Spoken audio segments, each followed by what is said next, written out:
welcome back to Earth Angel Messenger. Bago tayo magsimula guys, paki-like, subscribe, and pahit ng notification bell para lagi kayong updated sa mga bago kong ina-upload na video.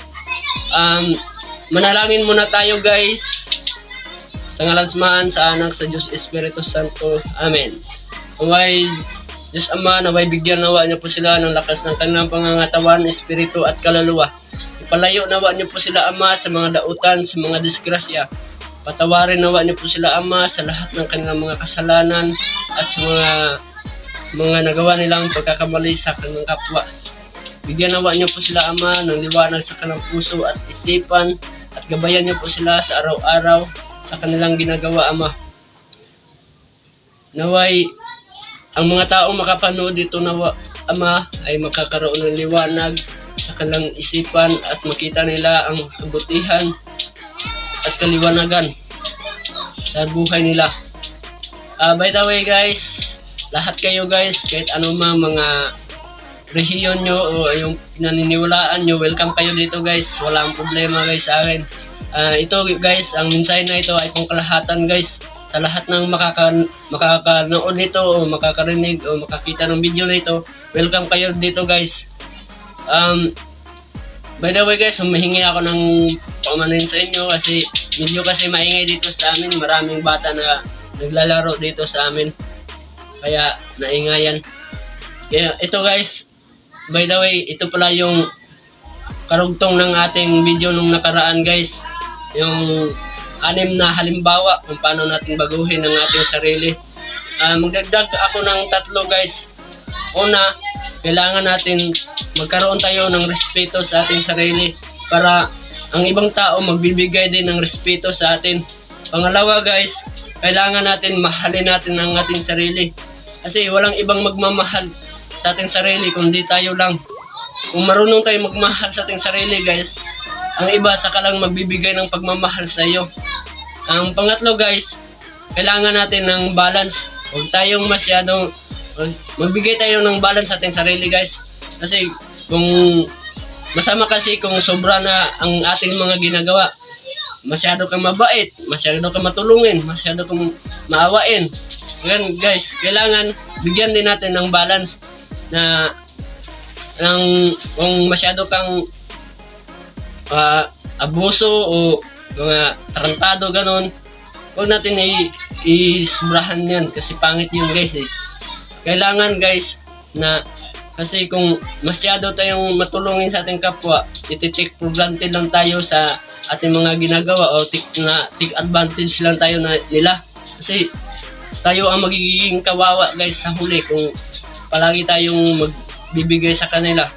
Kailangan bigyan din natin ang ating sarili ng balance. Kasi ang Diyos, di ba ang Diyos ginawa tayo ng Diyos. Balance lang ang tingin niya sa atin. Walang mayaman, walang mahirap. Ganun guys, ang sa akin din guys, na kailangan magkaroon din tayo ng balance sa ating sarili para maliwanagan tayo guys.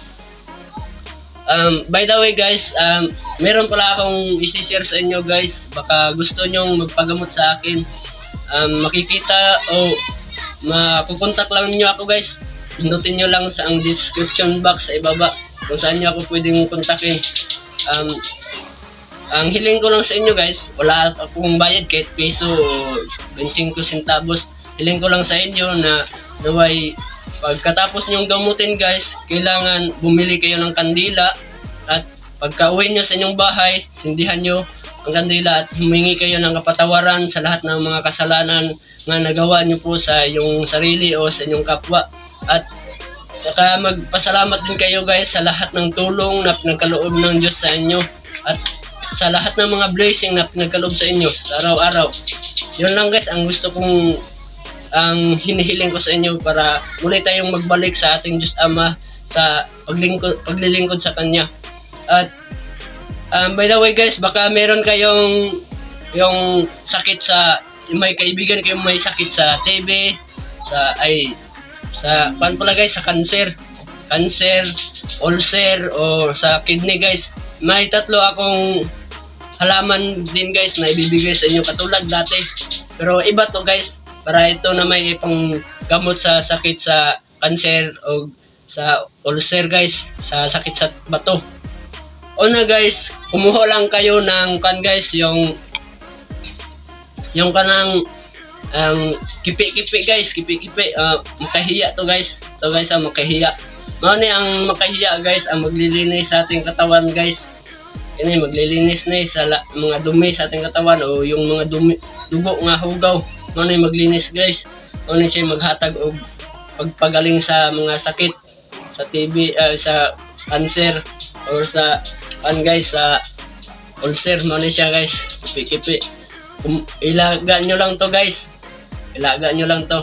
Then, sa guys, yung pangalawa guys, bonsari guys. Mao ng bonsari guys, maghatag og kanang guys, resistensya sa ating katawan o papalakas ng stamina sa ating katawan guys para maging aggressive tayo guys.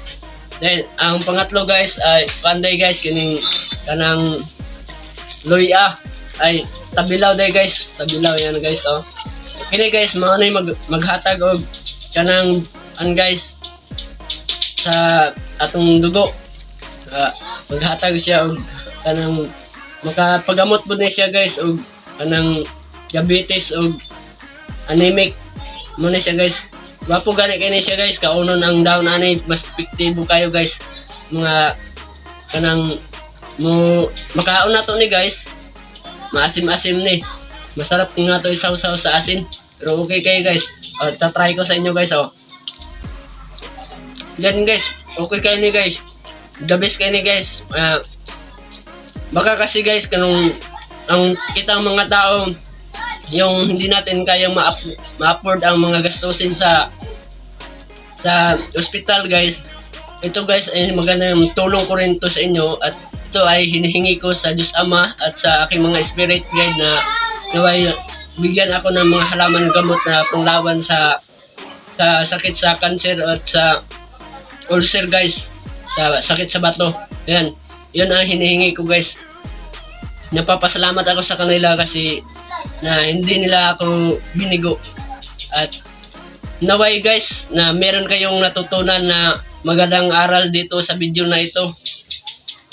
Bago tayo magsimula guys, ay matapos guys, huwag niyong kalimutan guys na paki-likes and subscribe at pahit ng notification bell para lagi kayong updated sa mga bago kong ina-upload.